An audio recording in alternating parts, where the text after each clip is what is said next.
Hello, আসসালামু আলাইকুম। তো আমি এখন দাঁড়িয়ে আছি কমলাপুর রেলওয়ে স্টেশন। তো আমার সিলেট টু ঢাকা টু সিলেটের ব্লগ দেখার জন্য। তো এই তো বের হয়ে গেলাম বাসার থেকে। তো ব্রিজের উপরে যেতেছি। তো আমার বাসা তো ঢাকা কেরানীগঞ্জ, এর জন্য আমার কমলাপুর যেতে অনেকটা সময় লাগে। তো ব্রিজ পার হয়ে যেতেছি। তো সাথে ফ্যামিলি আছে, ফ্যামিলির সাথে। তো এই পৌঁছে গেলাম কমলাপুর রেলওয়ে স্টেশন। তো এই যে এখন আইসা সবাই ওয়েট করতেছি ভিতরে প্রবেশ করার জন্য। তো এই যে ভিতরে ঢুকে গেলাম। তো এই যে সবাই দাঁড়ায় রয়েছে যে ট্রেনের বগি কোথায় সেটার জন্য। তো এখন এই যে আমিও একটু ওয়েট করলাম, একটু ভিডিও টিডিও করলাম। তো আমাকে কেমন লাগতেছে একটু কমেন্ট করে জানাবেন।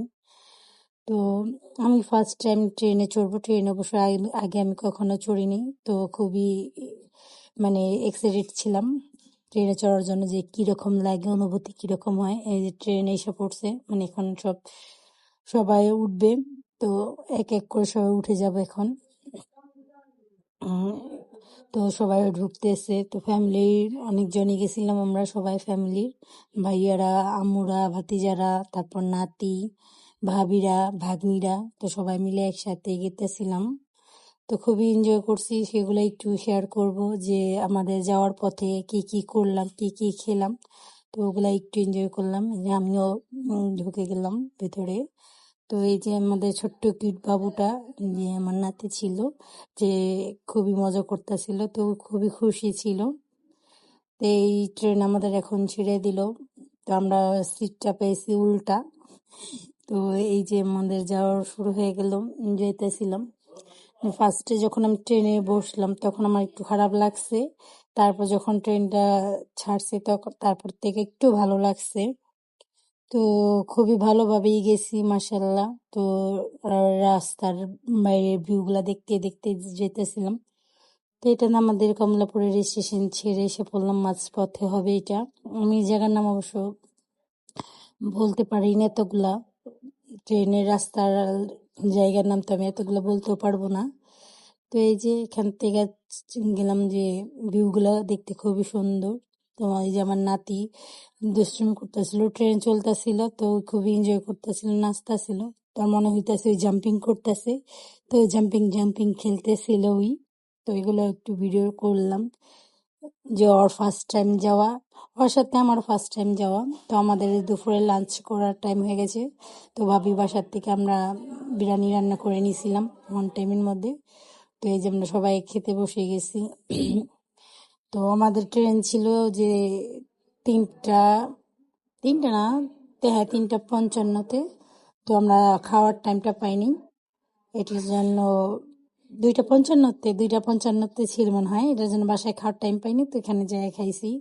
তো খাওয়া দাওয়া করে তারপর আবার একটু ভিডিও করলাম বাইরের ভিউটা।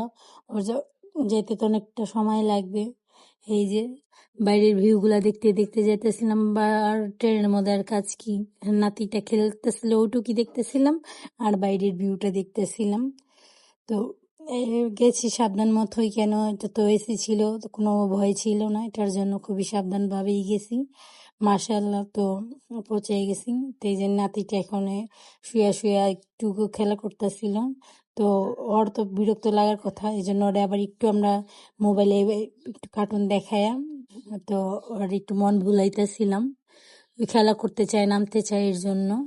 তো এই যে ওই কার্টুন দেখতেছিল একটু। তো দেখতে দেখতে হয়তো আমরা অর্ধেক পথ পার দিয়ে এসে পড়ছি। এইটা মনে হয় অর্ধেক রাস্তা আমরা পার হয়ে এসে পড়ছি। তো আস্তে আস্তে তো আমাদের রাত হয়ে যাবে, মানে যাইতে যাইতে। তো এই ব্রিজের নদীর নামগুলো আমি জানি না, এতগুলা নদীর নাম, অনেকগুলা নদী পার হয়, তো আমি সবগুলা নাম জানিও না। তো হয়তো 2-3 বার গেলে হয়তো নাম মুখস্থ হবে। এইবার 2-1টা নাম মুখস্থ হয়েছিল, কি কি নাম জানি ভুলেও গেছি। তো ওই যে মাঝপথে আমরা ট্রেনে যে চা খেয়েছি, একটু একটু খাওয়া দাওয়া করছি। বিকালবেলা একটু চা খেলাম, তারপরে আবার একটু পর পরে খাবার আসতে থাকে, তো আবার একটু আচারও খেলাম। একটু পর পর এটা এটা সেটা আসতেই থাকে। তো আমরা এই একটু একটু করে এটা সেটা খেলাম, বসে বসে বোর হয়ে যাবো এই কারণে। তো একটা ভাই ছিল, যে ট্রেন উষা গান শুনে, তো আমরাও একটু শুনতেছিলাম গান। তো এই পথ শেষ হয়ে রাত হয়ে গেল। তো আস্তে আস্তে আমাদের 10টা বেজে গেছে। তো এখন আমরা নেমে যাব। তো আমার নেক্সট ব্লগ দেখার জন্য অপেক্ষা করবেন। আমরা সিলেটের যে ব্লগ দেখাবো সেটাও দেখেন। ঢাকা টু সিলেট পৌঁছে গেছি। Bye bye.